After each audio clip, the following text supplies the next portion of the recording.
Hey guys, welcome back. All right, so this is a video on the SeFi type.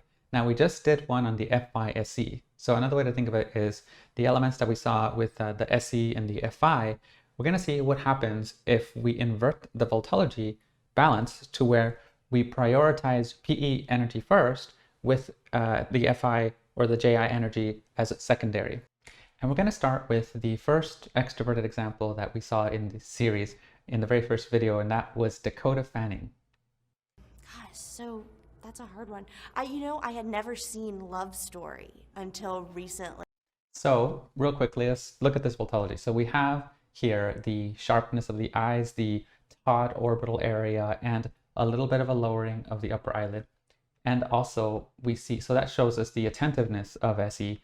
And down here we see what we call the taut square effect, the 4 points of pulling up in the levator labii muscles and depressor anguli muscles. My teacher, who was my teacher until I went to... You can see here the wobbling lips. Pay attention here to the bottom. So there, for example, she developed this pull on the sides. It's kind of the square effect that happens at the bottom. And then here you see there's a pulling going on up to the sides. So combined with the sharpness of the eyes, that lets us know she's a gamma type, and the body sways that she has also let us know that she's a PE lead. So this is what this combination looks like. Now let's take a look at what she has to say. Gosh, so that's a hard one. I had never seen Love Story until recently, and I think that might have to be my favorite. Ally McGraw is so beautiful. It was my first kiss, yeah.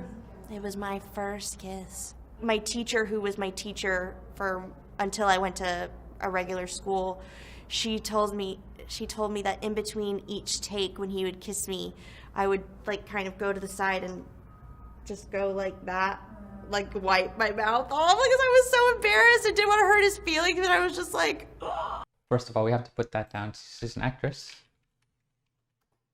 I think it would have to be What's Eating Gilbert Grape. That's my favorite movie of all time. I think when Leonardo DiCaprio discovers that his mom has died, that's gut-wrenching. But I even cry in sort of the happy moments of What's Eating Gilbert Grape. So she cries in the sad and happy moments of movies. I just love it so much. I've watched it a million times. I just saw Whiplash, and I have a cinematic crush on J.K. Simmons. He is so good in that movie. I mean, he doesn't play the most likable person in the world. You can see that energy is really bubbling out. She's really animated.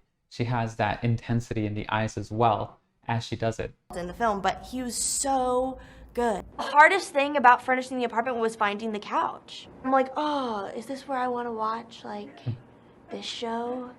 Am I comfortable enough here? Still waiting on the couch. The couch has been a bit of an ordeal. Okay, so she's sharing some stories about her real life. When I was meeting someone yesterday, they're like, hi, I'm so-and-so. I was like, hi, I'm Dakota. And they were like, yeah, I know. And it's like, okay, well, I can't lose the fact that I still need to introduce myself to people, even though they might already know my name or who I am, because I'm still just a person, and I want to be able to say, hi, I'm Dakota. Oh, yeah, I guess you already do know my name, but I'm still going to say it anyway. Just finding that balance, I guess. Again, we saw just a bit more of life events and so forth. Let's continue on to the next sample. This is Amanda Seyfried, who is also a Hollywood actress. I watched it a lot. Oh my God. So first of all, the Vultology, again, you can see the sharpness of the eyes around here. Here you can see in this photo the sharpness and intensity of the gaze. You can also see it here. Now, as for her emotive expression, you can see even here where we paused it, that she has that 4-point, it's called the snarling smile. It's going up and down in this kind of vertical space. And we can see here, for example, the sassy head shakes, which are also part of the FITE oscillation. Both of us, we just kind of got it on. And notice the lips. Notice how the wobbles happen. We just kind of got it on. There. You saw the asymmetries that happen. Good, that was good. Again, another sassy head shake. Jennifer's Body is my favorite movie that I've ever done. So now let's listen to what she has to say. I watched it a lot. Oh my God, I wanted to be baby. I was obsessed with Patrick Swayze. I mean, who wasn't? I was also obsessed with Michael Bolton. I had a poster of him on my wall. Childhood celebrity obsessions and posters. I went back and forth from Allentown, Pennsylvania to New York, and it was super fun. I went to my prom. I went to 4 different proms. I went to prom when I was a sophomore, a junior, and then 2 senior proms. 1 in Wisconsin, 1 in Pennsylvania. I was addicted to the whole idea, the whole ballroom thing. Okay. I went to my boyfriend's prom in Wisconsin. He was my first boyfriend. I met him on the soap opera. It was a fairy tale. We kissed for the first time on the soap opera. It's great. It's so romantic for a 17-year-old. My family. So she loved going to proms, and she had this obsession with ballrooms and this fairy tale romance. Okay, I'm gonna put that here as that she's a romantic. They all came over and gathered around, and we just watched it over and over again. Because my mom used to tape all my episodes. So my first episode when we kiss, it's just like, it was so momentous. I've been really lucky with the men in my life. The experience of making a movie is intimate, romantic. You can see why a lot of actors get together. Sex scenes are great. I'm not gonna pretend it's like not fun. A lot of my co-stars recently have been guys, sexy guys my age that are really respectful and cool. Sex scenes are great.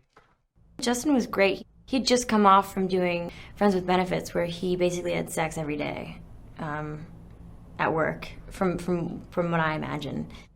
And so, you know, it was just easy for both of us. We just kind of got it on, and then, you know, we're like, cool, good, that was good. Jennifer's Body is my favorite movie that I've ever done. Okay. If nobody wanted to see Megan Fox and myself, like, hitting it. It had an extreme close-up of our tongues. And I'm telling you, the thing about the scene is that it's actually, like, if I watch it, it's actually really sexy.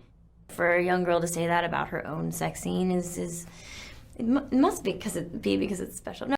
So she's talking about her sex scenes and what she feels about them, and how her co-stars have probably had sex in other movies.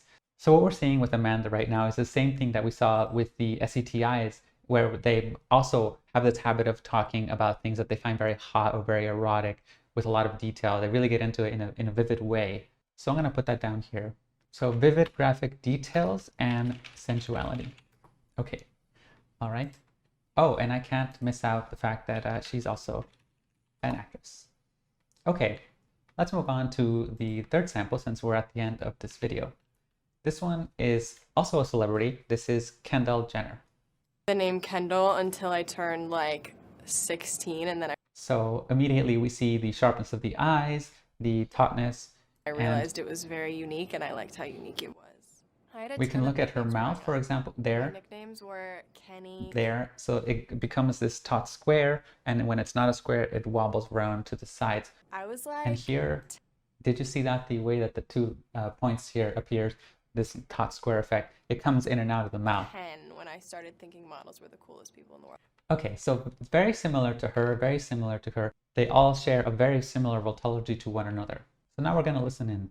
I'm Kendall until I turned like 16, and then I realized it was very unique, and I liked how unique it was. I had a ton of nicknames growing up.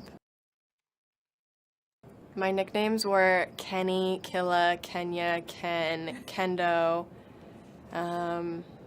Yeah. I was like 10 when I started thinking models were the coolest people in the world. My favorite model when I was 10 was Giselle. I didn't really know what I was talking about, and I think it's the only name I knew. So one thing about Kendall Jenner is that she's a model. Kendall Jenner is an American model, media personality, and socialite, and rose to fame in the TV show Keeping Up with the Kardashians. She began her modeling career at age 14. She had a breakout season in 2014, doing runways for high fashion designers. So she's also into fashion. So let's add that in here. Okay, let's continue. I was always interested. I would definitely like practice a walk that was very bad. I would like dress up. I was a tomboy for a couple years, so those years I think I was more into sports and being a tomboy, and then once I came out of that, I was like secretly doing walks in my room and stuff. My first big break was the Marc Jacobs show. I didn't think anyone would like me. I went back like, I think I wasn't nervous because I was wearing flats. I was like, I can't fall. There's no way I can fall. And then my tits were out. I don't know why I wasn't nervous about that. I was really excited about my tits being out, actually. I'm weird. I love my tits being out. It's like one of my things. Okay. I guess. I'm young. Yes, when that's I'm older, true. I want to be able to look at it and be like, I looked good. I think I was raised to be a workaholic. 10 months out of the year, I'm working almost every day. I've been working She's a workaholic. since I was 10 years old, so. I was on a reality TV show, which you could consider a job, but it's working with my family every single day, so I'm very lucky to call it a job. My little sister and I are baby bosses. We are like, basically are on our way to rule the world. Okay. That has some echoes of what we saw with the TE and I types. The TE and I types are also extroverted gamma types, and they also have this ambition and drive. And here with Lucille Ball, she says that she just kept working. She also was a workaholic. And as far as wanting to rule the world, even if she says it in a more playful way, we actually see, for example, with Jair here, a thirst for power, a thirst for control. So I thought that was interesting. Let's continue. It's like my first real kiss. You're gonna think this sounds really crazy, but it's not as crazy as it sounds. It was in a shower. We were fully clothed and the shower wasn't on. It wasn't like that. We were playing Truth or Dare, me and 3 of my friends. And my little sister was trying to spy on us. Like, my room didn't have a lock on it, but the bathroom door did. So we all shoved in the bathroom until, like, when we got dared to kiss someone, we would have to go in the shower and, like, close the curtain so no one would see, and we'd kiss and come out. So it was in a shower, but it wasn't as, like, naughty as it sounds. So more, again, real life experiences, life events. Okay, so these 3 individuals comprise a bit of a shade revolving around acting and modeling, and they're high profile celebrities. But because of that, it's often the case that with actors, you don't really get to hear a lot of their psychological content, because in these interviews, they're either being asked about the movies that they made, or they're just being asked generic questions about events. What I want to do is instead shift gears and show you a different demographic in which they also appear a lot. And this demographic gives us a bit more insight into their thoughts, into their experiences, into their beliefs. And I want to start that with Hitomi Mochizuki, which is a famous YouTuber. Hello, thank you so much for joining me in today's video. So first, looking at her Vultology, we can see the loose, casual hands, what I call the eye-head parallel motions, where the eyes and the head move together. Again, the loose hands. The eyes are also very taut, very sharp, as you can see there. And here you can see, if you look closely, there's a taut area around here that's creating a 4-point pulling square effect. And you can see that more clearly, for example, here in this screenshot. Notice the 4-point pulling of the mouth, the way it's snarling upward and downward. And again, the eyes are sharp. She doesn't have as much of a slant on the outer edges going like this, but she still has the raised perceptual area, which is the one above the eyes right here, with the lowering of the upper eyelids. So you see the tautness is still there. This is still very much a gamma appearance. All right, and now we're going to listen into what she says. Hello, thank you so much for joining me in today's video where we will be diving into some juicy topics. I am a very sex positive person. I think because in my upbringing, I was not raised at all to talk about sex, and so I've pretty much molded myself into the complete opposite, which you see quite frequently. Me and my friends are always sharing our tips with one another, and it's just really empowering. I also think it's important for people to have more than one resource to go to learn about sex and to talk about sex and have conversations like this. I'm also going to be trying Pinterest hairstyles because I just want to say that no matter where you are with your relationship to sex and your sexuality, that it is so valid and you should really own your truth and feel confident in it, because there's absolutely nothing wrong with the way that you feel about sex or your experiences. So own your sexual truth. It's all just a learning experience and a constantly evolving relationship. So as we dive into this first hairstyle, this is what I got the inspo from.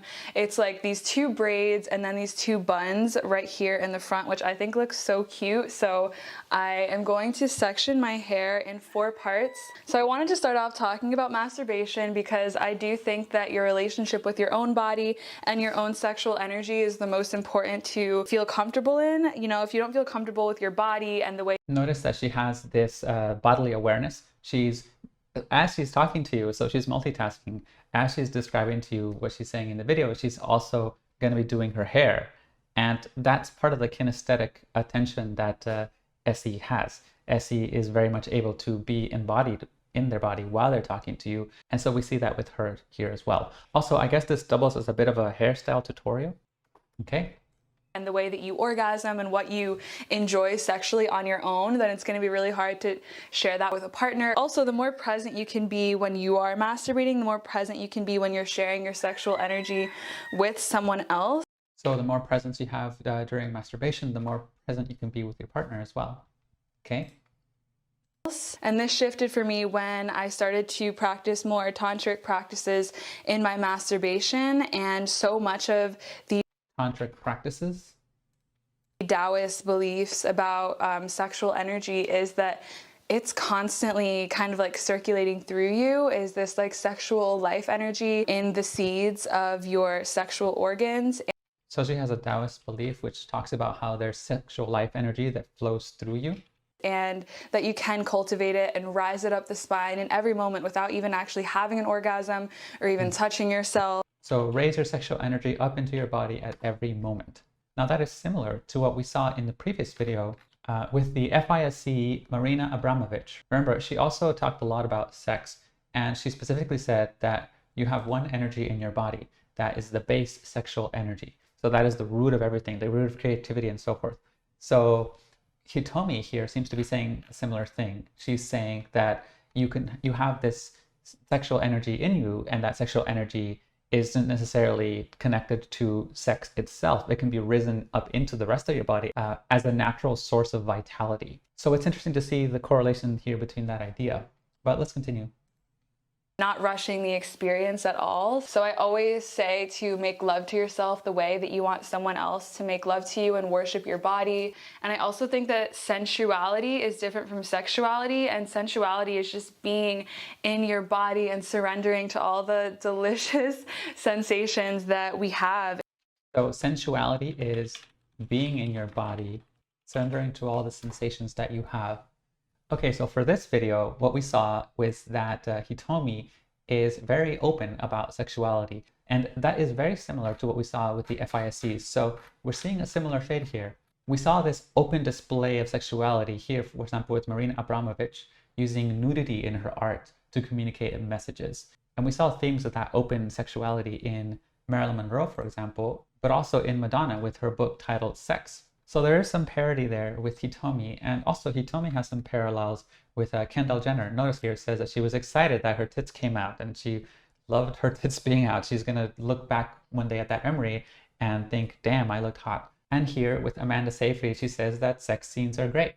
So Amanda, Kendall, Hitomi, as well as the FiSes, they all have this similar agreement that sexuality is to be celebrated. Sexuality is a kind of truth and kind of honesty. And not just that, but it is a source. It is a source of energy, maybe fundamentally the one true source of energy of the body. And so, again, the very Freudian idea of libido being the prime material. And so to Hitomi, sexuality is spirituality. There's a connection between the two. It's like, as you can see in this photo, or for example, in this one, the spiritual is sexual, the sexual is spiritual. And here again, you can see there's multiple ways in which she combines this. For example, doing meditation, it's very different from a more orthodox Christian understanding of sexuality, which they tend to more so separate it. But with Hitomi here, there is a kind of sacred sexuality. And you can see that all over her channel. So for example, she has videos like this sex Q&A, do you orgasm every time? Here, this one is called Tantra, Self-Love, and Spiritual Ego. Here, this one is called How I Use My Orgasm to Manifest. Manifest, in this case, being kind of a law of attraction idea. And this video is actually literally called Sacred Sexuality, How to Have Better Sex Tips. Sacred Sexuality. Now, while we're on her YouTube channel, I actually want to show you, there's many more videos on her channel than just the sexuality ones. So I want to take a look at some of those as well. So for example, one of the categories of videos she has is this one for outfits of the week, with videos such as this. Hey guys, welcome back to another outfit of the week. So today I just have my natural hair. I'm wearing this necklace, which I found at an estate sale, and this thrifted, it's a lingerie slip. It's really long, it's a dress. So basically she tries on different kinds of clothes for the week, and she has several of these. You can see one, here's one outfits of the week. Here's another one, outfits of the week. Here's another one, outfits of the week. And here, for example, a retro-inspired thrift haul. And also here, for example, playing dress up on a rainy day. Or this one, how I style trousers.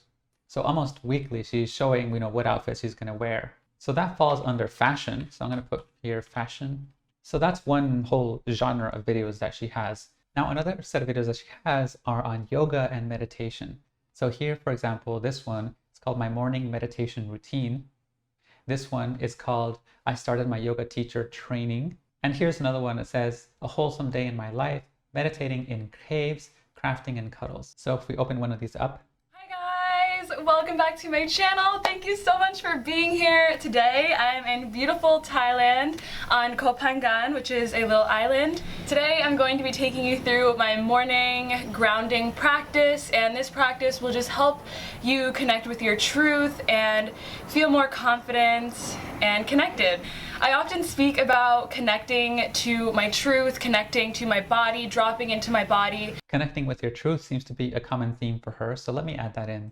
So yoga, meditation, connecting with your truth. And to me, that's connecting to the heart space, connecting to who I really am. When I dive into this heart space, so yeah, she talks about two things, resonating with your heart's internal truth, but then on the other side of things, she has this grounded SE connection to the presence to the body and so forth. So connecting with your heart's truth and with your body's truth. Okay, now there is also a different style of video that is on her channel, and that would be things that relate to veganism and things that relate to diet. So for example, here it says, eating my favorite vegan junk food. This one says, what I eat in a day, prepared by vegan chefs. This one says vegan food, nature and spirituality. Again, here, what I eat in a day, vegan healing from eating disorders. Here again, what I eat in a day to feel good. So what I eat in a day, vegan diet. Now notice that she talks a lot about what's happening contemporarily in her life. What she's going to wear that week, what she's going to eat that day. A lot of narration of life events as they're happening. She is very prolific in her channel. She has hundreds of videos, and they're all about the things that are happening to her in the moment, and she describes them vividly, and she narrates to you in an honest way what she's up to. And so that is not without significance. So I'm going to put here vivid description of life events. Now we already have a lot of motifs here on this list for Hitomi, but I just want to touch on one more category of videos that she focuses on, and that has to do with mental health. She has videos, for example, this one called My Depression and My Journey to Enlightenment. And here again, we see talking about my depression while feeling depressed. Here's another one called, I filmed this at 3 a.m., Feeling Underwater. So as part of her candidness, Hitomi also talks candidly about her struggles with mental health. So one thing that should be obvious, but maybe it needs to be noted, is that the SeFi type, even though it is affirming of life, it is affirming of the body of experience, they can still suffer from depression, and they still struggle with things like self-image and so forth. And they may seem like very happy people, and that's not untrue, but it's also not true that they're all happiness and joy. Every type can and does suffer from mental illnesses at some point or another. I still completely live my life by that rule. Anytime that I'm sad, I just do something that I love. And luckily for me, I have a lot of those things. Now, but notice that her solution to the depression is to do something that she loves. It's like the antidote to being down in the dumps is to immerse yourself in something that you like doing. So there's kind of an SE solution to the problem here that she's describing. So I'm just going to add this last one here, combating depression by doing things that she's passionate about.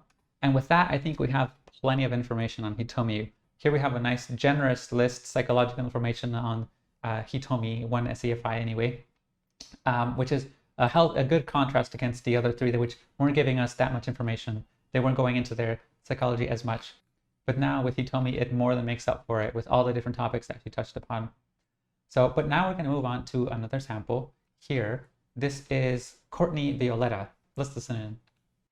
Hey guys, welcome to my channel. My name is Courtney, and today I'm going to do a little bit of a rant because I have had some things on my mind. Please excuse the hair. It's been in a mussy bun for like 4 days and I haven't brushed it since. Right there, we see a little bit of bodily awareness in the way that she's aware of her body, what it looks like, and she's touching it. She has this kinesthetic awareness, this ergonomic awareness of her body. So for this video, I want to talk a little bit about body positivity. So last week, I went to StyleCon with my best friend from college.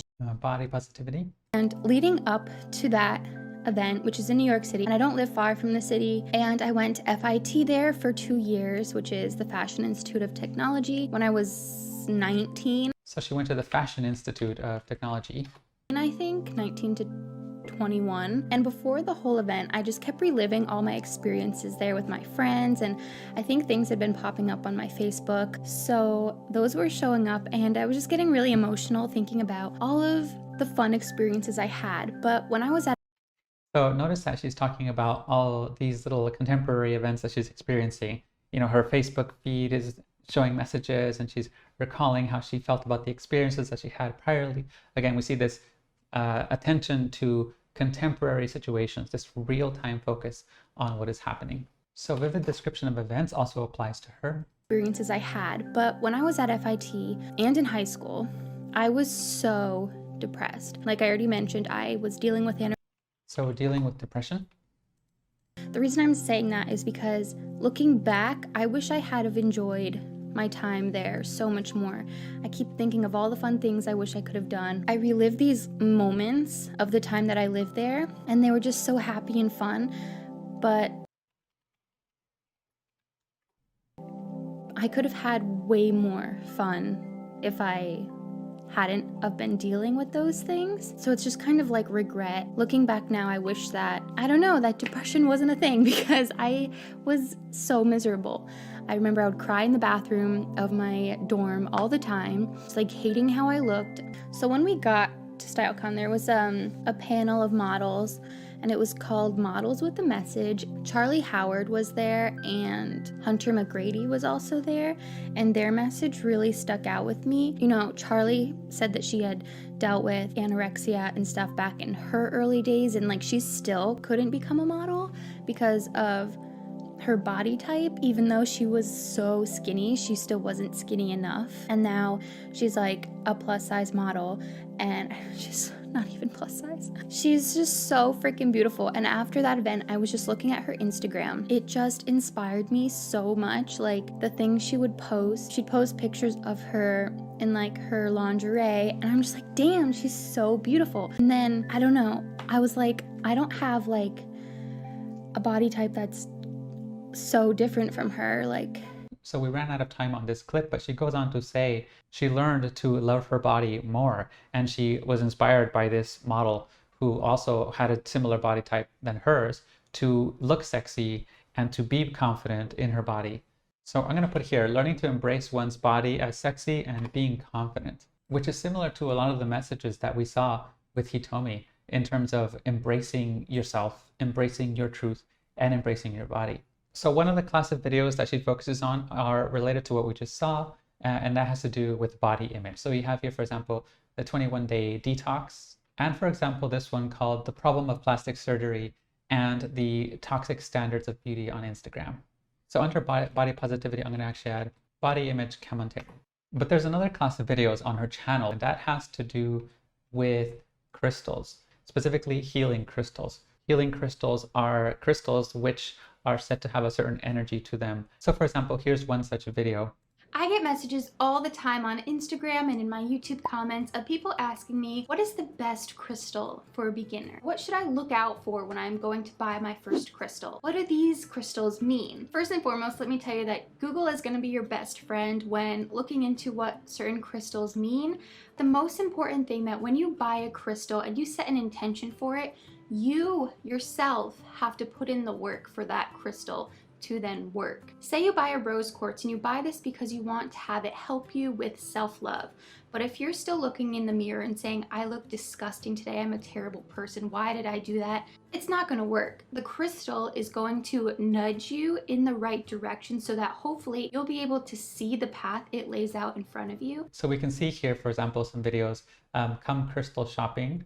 And this one here called My Downsized Crystal Collection. Crystals, where do I start? Crystals gift guide. So I'm going to add that here as healing crystals. Now, another topic that she talks about a lot in her videos is the tarot. So you want to learn how to read tarot cards like a pro. This video is part 2 of the ultimate guide to learning how to read tarot. And in part 1, we talked about how tarot cards work, how to choose the right deck for you, and how to clear energy from your tarot deck, and a bunch of other little details. But in this video, we're going to go a lot deeper. We're going to talk about how to set the space for reading tarot, developing your intuition, how to read tarot cards intuitively, and different tarot spreads that you can use, including the ones that I like to use. So I'm going to add here tarot cards. Every piece of advice somebody can give you is coming from their own truth, and yours might be different, and that's totally normal and okay. Follow your own truths, and everybody's is different. So keep that in mind as you watch this video. Don't take what I say as fact. Make it as unique to you as you want. So for tarot cards, make it unique to you. And we should also add here spirituality, because the purpose of these cards, the purpose of these crystals is a spiritual purpose. Now, another motif that we see in her videos is astrology. So for example, here we see your birth reveals your life purpose.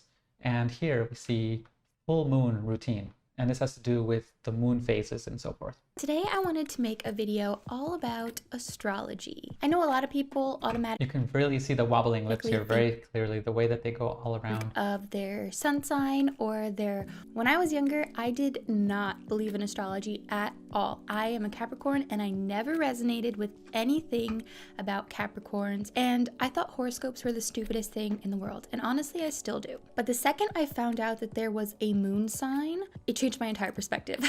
Astrology is all about learning about yourself. Astrology is all about learning about yourself.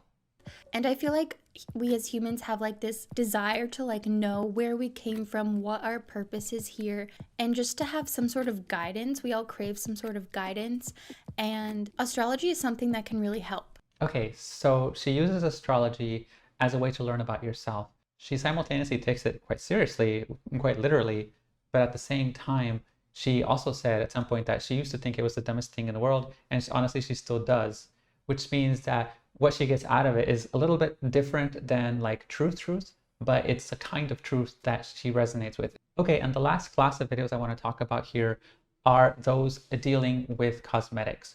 So for example, here she has one called Dyeing My Hair Copper.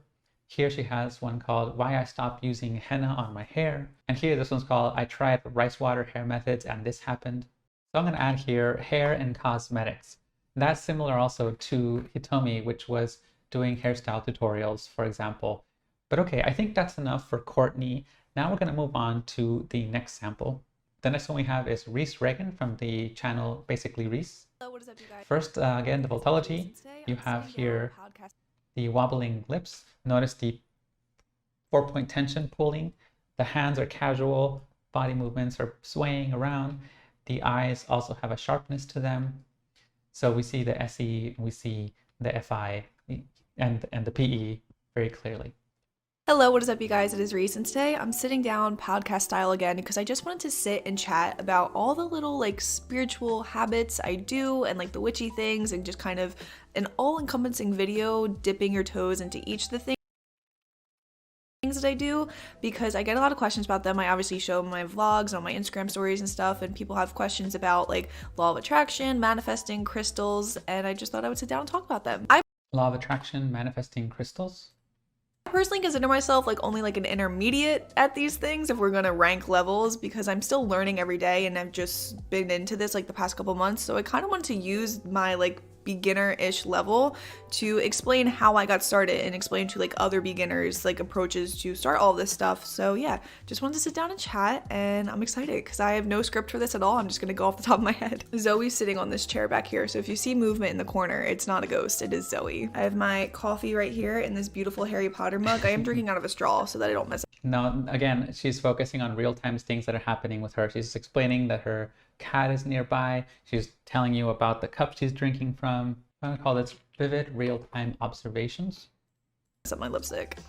First thing I wanted to talk about was just like spirituality in general, and what is it? Is it religion? Like, do you have to do anything to start it? A lot of people get confused. I mean, everyone has different approaches to it, how it fits best into their lifestyle. For me personally, I don't follow a religion, and I never have, and I don't think like spirituality and law of attraction is a religion. It can be a part of religion, and it can be used alongside religion, or they can be separate from each other. It really is just the belief, for me, this is my like description of it, the belief that there's energy in the world and you can use the energy and choose how you put your energy out to then receive energy. There's energy in the world.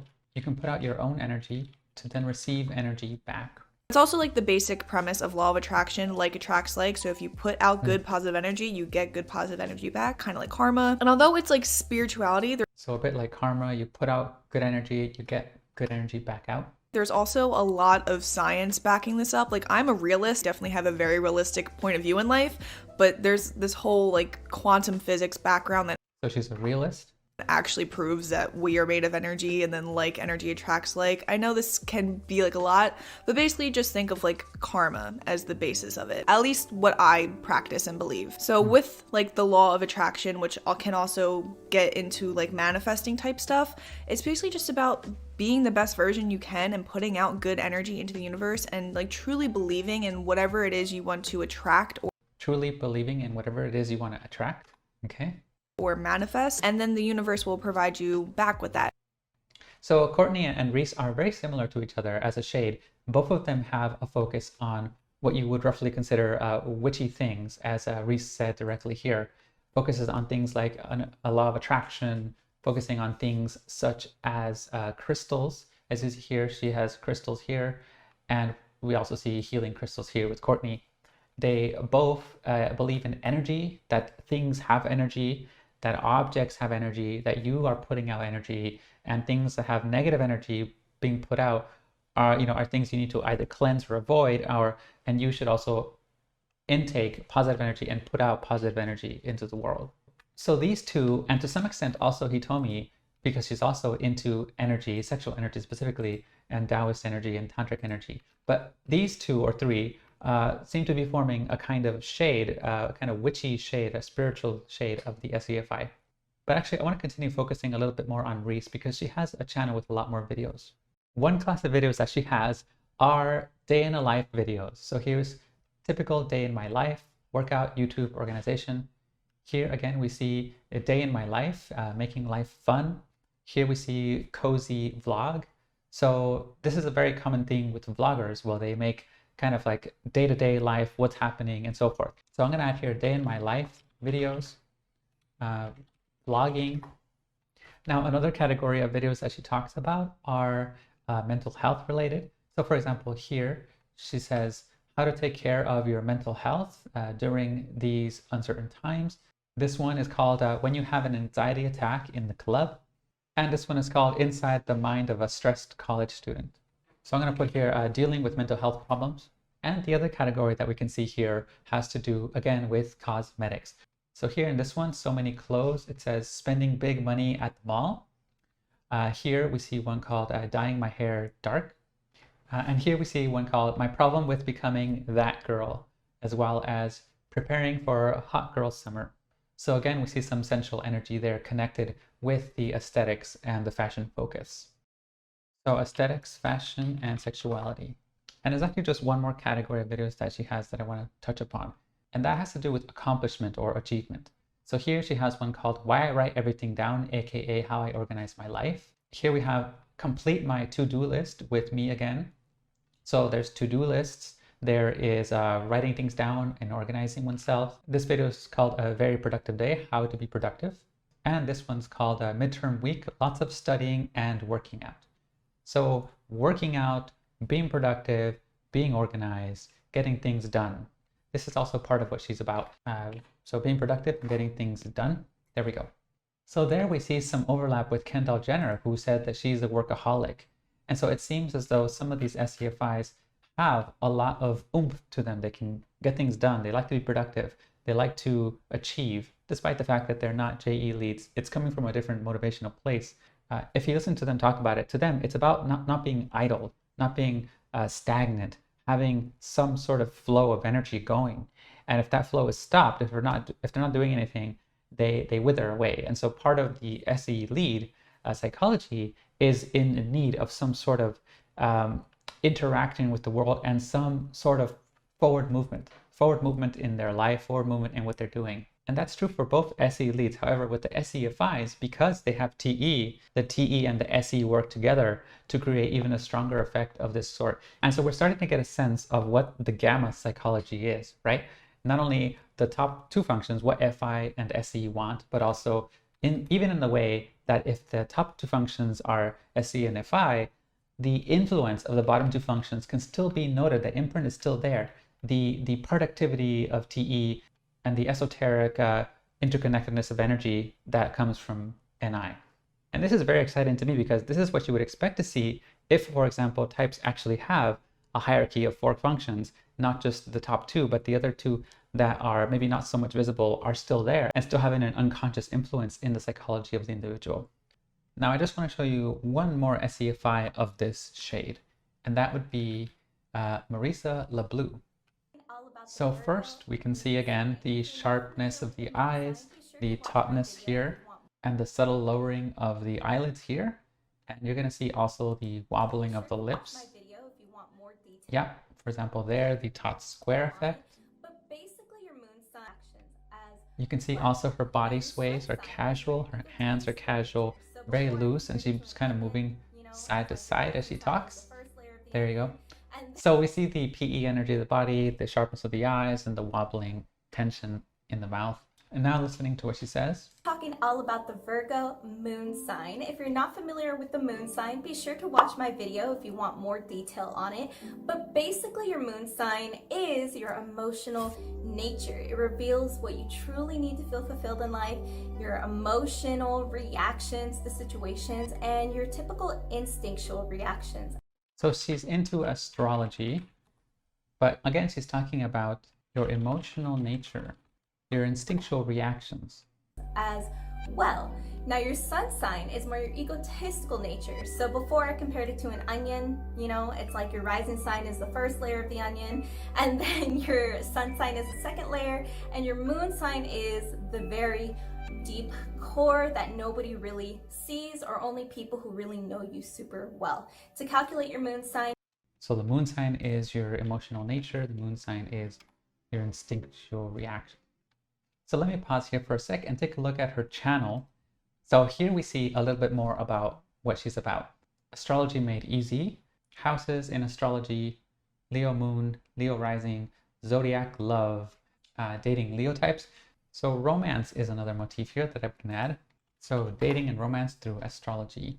Now, if we scroll up a little, we see a different motif. For example, here we see 7 skincare health secrets, clear acne skin routine, and skincare for beginners, and several makeup tutorials. One here, and another one here. So makeup tutorials, skincare, cosmetics, and we also see a focus on spirituality. For example, here, spirituality for beginners. So spirituality and finding your own personal purpose and personal truth. For example, here, finding your life purpose, and this one, the truth about you. The truth about you. So notice again, we're seeing this combination side to side. On one hand, you have this focus on the aesthetics, on beauty, on fashion. And on the other side, you have a focus on the spiritual, the esoteric, the mystical. They seem to be going hand in hand with this shade of SEFIs. So all these samples here have a similar combination of focuses. And you see it again with Reese, also this duality between the law of attraction, the spiritual witchy things that she's into, and the energy that she senses, but also with these day in my life videos, these vlogging videos where she talks about what she's up to, where she deals with aesthetics and fashion and sexuality. And so this is something that's we call the SEFI crystal witch shade in our community. And it's a little bit of an analogous counterexample to the NEFI bubbly fairy, that one being more fantastical, whereas the SeFi Crystal Witch, it has its own flavor of esoteric focus, a different kind of spiritual magic. And that's because it's coming more from an NI-tinged focus on what spirituality means, interconnectedness, and how that works in a kind of cyclical way, in a kind of karmic way, in a synchronous way. And so what you're seeing here is the influence of NI on these samples. The SeFi Crystal Witch shade is in some ways channeling parts of their NI into their personality. However, notice something very interesting, and that's that in contrast to, let's say, Rupert Sheldrake and Adidas and Raj, these seem to be more like dabblers. They seem to be more like trying it out. They're interested in it. They use it as a means to get an end in their life, to get private personal insights, private personal meaning. And so these kind of associative metaphysics are kind of being utilized for the sake, for the service of their own real-time psychology that is very much focused on their own private personal reality. So the SE and the FI focus. So that's what we're seeing happening in these types. Okay, that completes our view of the SeFi females. Now we're going to take a look at the SeFi male examples, beginning here first with Jamie Campbell Bauer. Thank you. Yeah, no, I made this happen. I did have to audition. I had to prove my worth. So Lily was attached roughly sort of 3 years ago. So first of all, we can see the eye head parallel motion. Then notice the intensity in the scowl here as well, and the sharpness around the eyes. 2.5 years ago, they started looking for guys. He looks around, he has this grounding. And here you can see with his brow raised that his upper eyelid is slightly lowered over the eyes. This is very similar to what we saw of the SCTI examples previously. The same sort of eye head parallel movement, as well as the intensity of the eyes and the looseness of the body. But what's different is his emotive expression, as we're going to see in a second. Call 2 weeks later saying they want me Notice to screen test his with Lily. mouth, for example, here. You saw the asymmetry that happens here. So I went over, Lily and I screen tested, had this like connection. This disgust expression here, these wobbles to the side, and also more of a sassiness to the way he moves his body. Instant chemistry, like had a really good time, and then I got on a plane. And here, for example, we see another wobble to the other side. All right, so we can see there all of the wobbling FI radiative energy, as well as the sharpness and the intensity of the eyes, and the casual loose body swaying of PE, which lets us know that he's an SeFi male. And we're going to listen into what he says for a sec. Now I made this happen. I did have to audition. I had to prove my worth. That was a bit of a parody. Okay, let's continue. So Lily was attached roughly sort of 3 years ago. Then 2.5 years ago, they started looking for guys. I was over here in Los Angeles for pilot season, got the sides through. They were like, go for the audition. And I was like, okay, I'll go for the audition. Went back home, got a He's describing the events of how he got to where he is, playing the role that he's playing. call 2 weeks later saying they want me to screen test with Lily. So I went over, Lily and I screen tested, had this like connection, this like instant chemistry, like had a really good time, and then I got on a plane. You always prepare. Henry Cavill said this recently. You know, you always prepare for no in this business. Always, always. Okay. You know, I was prepared for a no. I think that that's true in general. I mean, you know, for every person that likes you, there's going to be a person that doesn't like you. It's the nature of humanity. Yeah. So human nature is some will like you, some will not. But if I can please 50% of the people, then hopefully I've done my job. Yeah, I mean, like I've been out to Barcelona to go and speak to some fans over there. I've done a lot of stuff in London recently. WonderCon over in Anaheim. Yeah. So again, explaining his experiences and events. So describing events and details. Now I'm going to stop here because, as I mentioned previously, with the actors, it's hard to get a lot of psychological information, since in these interviews they're mainly just talking about the role that they played, not so much talking about their psychology or their personality. Okay, now we're going to look at the singer Billy Idol. That's a very nice compliment, and I accept that completely. Right away we can see here the asymmetrical smirk. I accept that completely. Here, up here and down here. Yeah. No, you know, yeah, I mean, basically... You can see here, it's pinching up here and also wobbling down here. So the wobbling lips are I'd be an very idiot if I apparent. didn't control them, because these record company people give you all this money. The candid emotive expression. And notice the eyes. Artists always... His eyes also have the lowering of the upper eyelid as well as the sharpness, which demonstrates the attentive focus that he has. Some idiot to tell him what to do. He told me... There it is again, the asymmetrical smirk. That's what we call that signal. What to do in it. I mean, I've written the song. Now, notice his body energy. He's fidgeting around and looking back and forth in this kind of parallel motion. I know what it means. There it is again, moving this way, then back. Yeah, they're going to stick me in some sort of casual hands, taxi driver, looking to the side and back. You know, do the song, you know. Or, and toggling up, I don't know, there's loads looking of things down. like that. Again, it's a wide range of motion. That's the characteristics of a PE lead. So he's a PE lead gamma type. So Billy Idol is an English singer and songwriter. He achieved his fame through the punk rock scene as the lead singer of the group Generation X. And then he went on a solo career which made him internationally recognized. That's a very nice compliment, and I accept that completely. No, you know, yeah. You can see from that laugh, it was a it's a very giddy FI laugh. Yeah, I mean, basically, I'd be an idiot if I didn't control them, because these record company people give you all this money, and usually artists always go and give it to some idiot to tell them what to do. He told me what to do in it. I mean, I've written the song. I know what it means. How can somebody else? Yeah, they ain't going to stick me in some sort of pretend taxi driver video. Okay, so he accepts compliments completely. So he writes the songs and he likes to control the royalties rather than giving it to some other producer or agent or somebody like that. You know, me in a playground like Toto or something, some bird dancing around the outside and it's got nothing to do with the song, you know? Or, I don't know, there's loads of things like that. And I just think that the young people deserve a little bit more intelligence than that. So, basically, I think they deserve that from the people who make the music, because otherwise, why the hell are they buying it? Right. And why the hell do they bother coming to see my shows? And why the hell should I be out there if I haven't got any, you know, ideas of my own? So basically, yeah, I choose the director. He chooses the director. Basically, think out the basic feeling for the video, what I want it to look like, and also I basically storyboard most of it. Okay, so that would make him a bit of a producer. So he's involved in the production process. I mean, obviously, I work with the director. Like, for instance, on Eyes Without a Face, David Mallet, who also directed White Wedding. Right. Yeah, you know, I work with him on some basic ideas, but he goes with my feeling. Right. And, yeah, Eyes Without a Face is sort of Billy Idol in... Well, that's not really what I heard, David. I had to supplement with the second video, so this is changing a different context.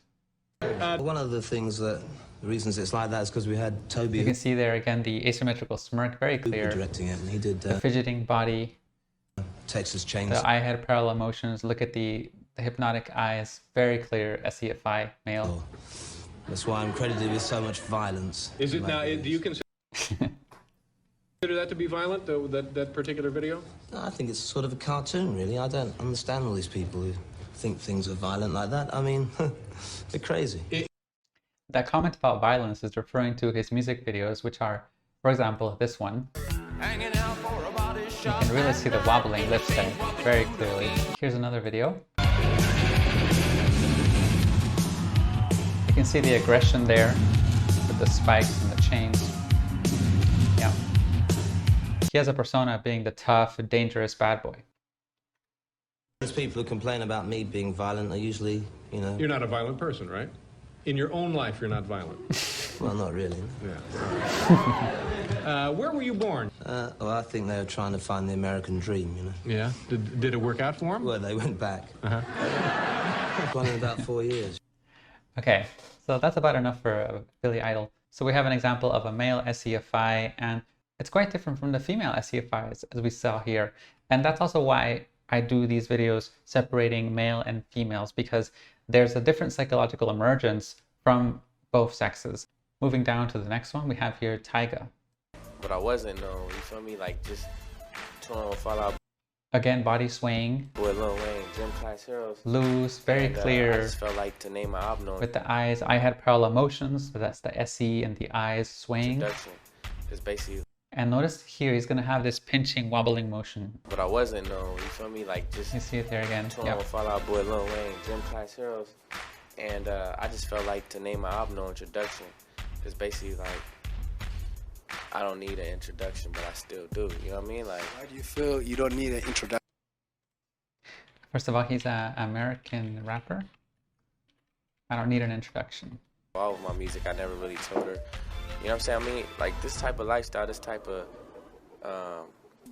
field of music, like this whole occupation, it don't seem real to people. It's like a dream. You know what I mean? So, for me to be in a room and her to see me when she come home from work, see me recording, but then it's like, wait, why you not going to school? You know what I mean? Like she didn't understand what I was really doing. So he decided not to go to school to work on music, to work on his passion.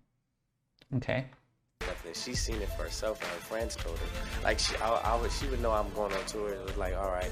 But like when she seen me on TV, and they always believe in you, but it's just a difference between being realistic and, you know what I'm saying, reality. Like, you know, people don't actually believe you'll really make it. Like, oh, you're good, da-da-da. But it's like going to the NBA, like, you know what I'm saying? Discouraged, I would just be like,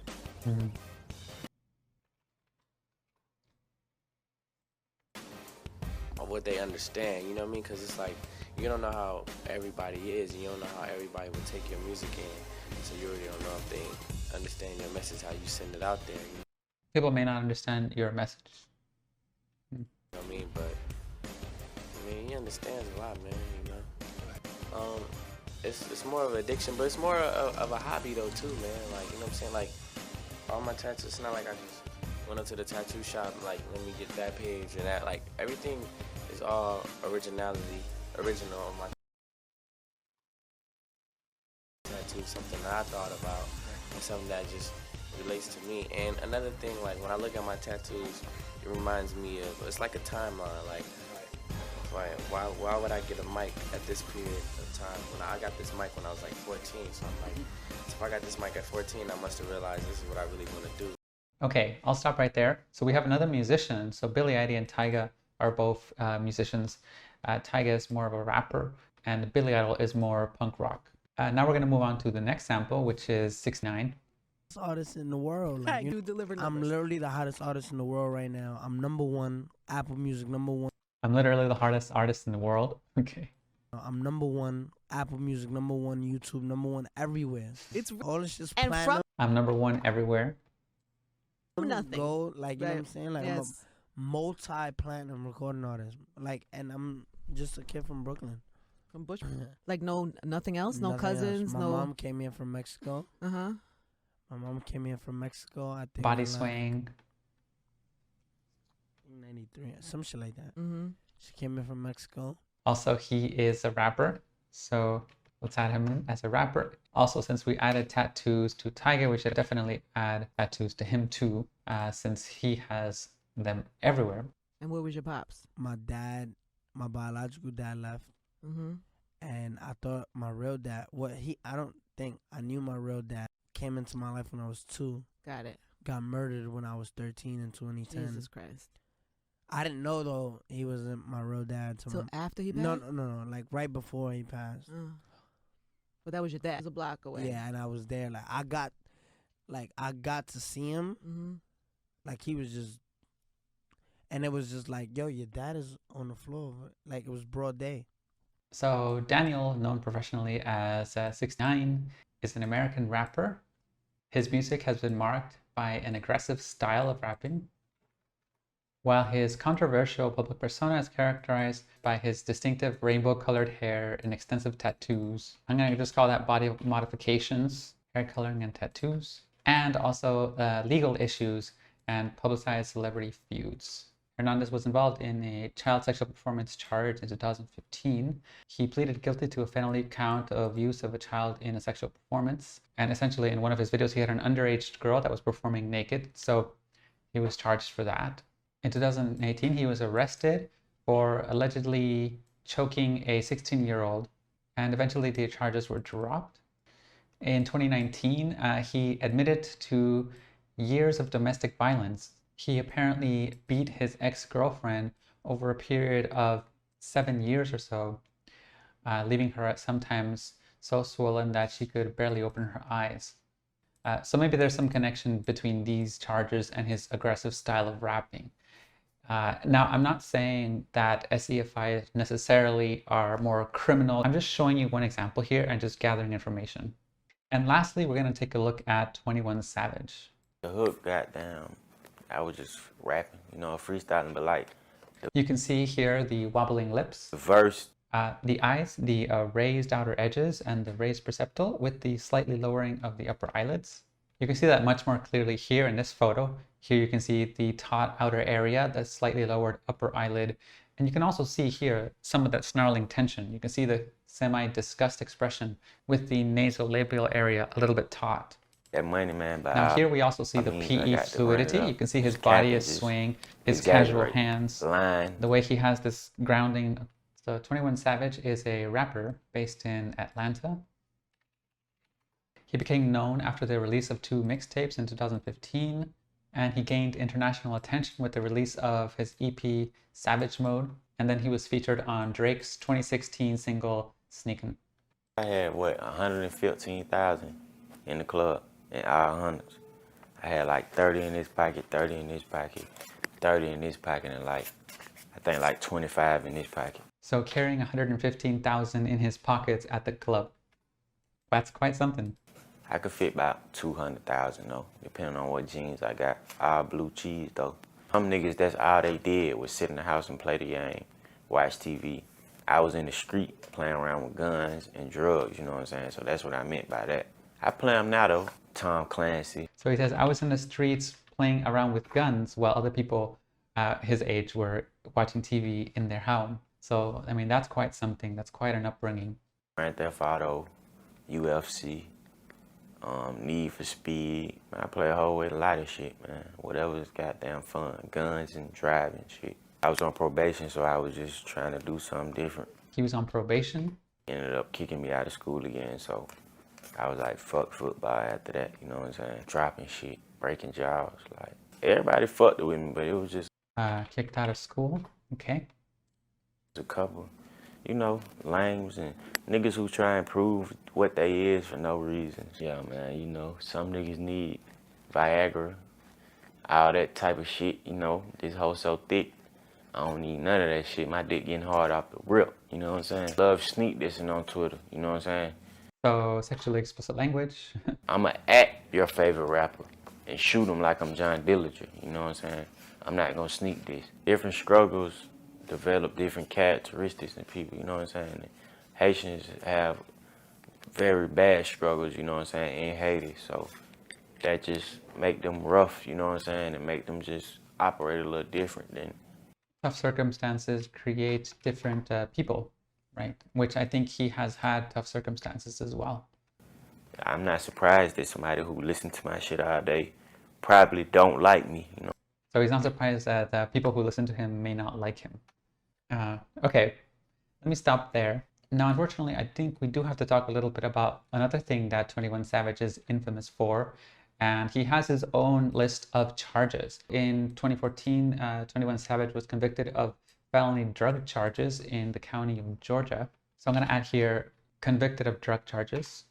In 2018, there was also another incident where he started a movement called Guns Down, Paintballs Up, basically trying to swap out gun violence for paintball violence.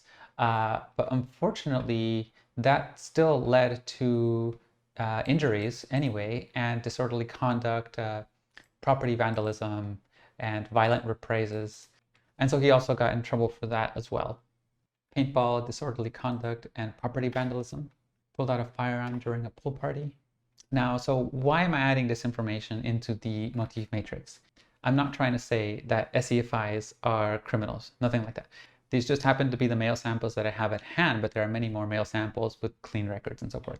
But the reason I'm including this information here is because it isn't psychologically irrelevant. I'm looking at this from a purely psychological place. So what does it mean from a psychological standpoint that these behaviors are being exhibited by these people without casting any moral judgment?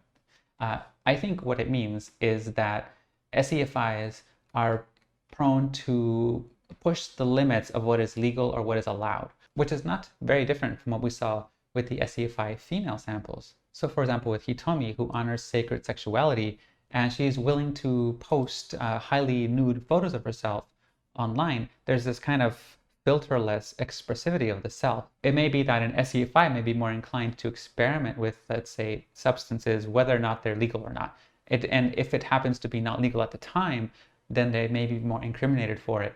But the more core underlying reality here is this tendency to explore things without restriction, without filter, and express themselves without filter too. Now, unfortunately, if you express yourself without filter, that can also manifest in your anger and your aggression expressing itself without filter. And I think maybe that might be what we're seeing here with the instances of violence.